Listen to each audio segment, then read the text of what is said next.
Gusto nyo ba yung naka-shifter pero stock looking pa rin? Pamodify nyo na lang kaysa bumili pa kayo ng aftermarket na shifter na dinagdagan ito ng aluminum. Tapos ako na nagdesisyon kung gaano bang kahaba, gaano kataas. Yung presyo pala niyan nakadepende kung gaano kahaba ipapagawa nyo. Ang akin kasi mga ganito lang na idagdag na alloy, pero mahal na rin niya kasi makapal yan. Kung apakan nyo, napakatibay din, walang kalog.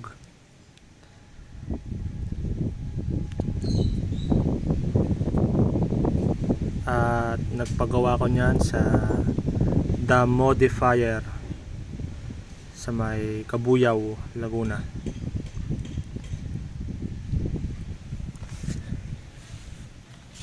At kung mapapansin nyo, napakalaki ng pagbabago kasi naririto yung stock niya.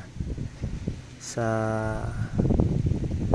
tuwing liliko ka, yung bang parang sasayad ang sapatos mo kasi nakababa na yung shock ko, kaya medyo bumaba na, lalo na kung sakay ka. Kaya naisip ko ipamodified na lang kaysa bumili ako ng shifter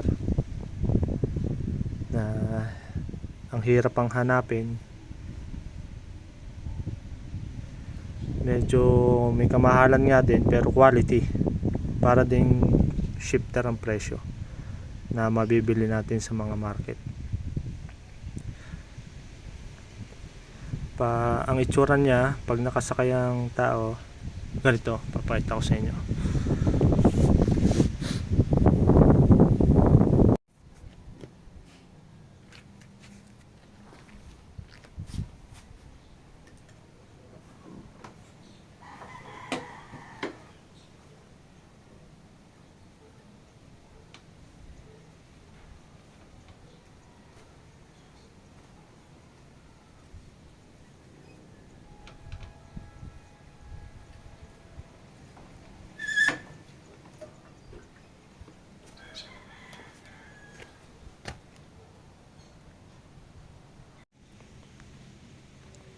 So nakita nyo naman mga boss, napakaganda, tapos ay quality pa ang pagkakagawa.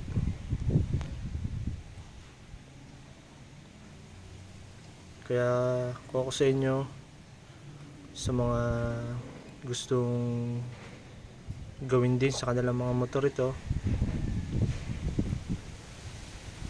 try nyo, hindi kayo magsisisi. So yun na lang muna mga boss.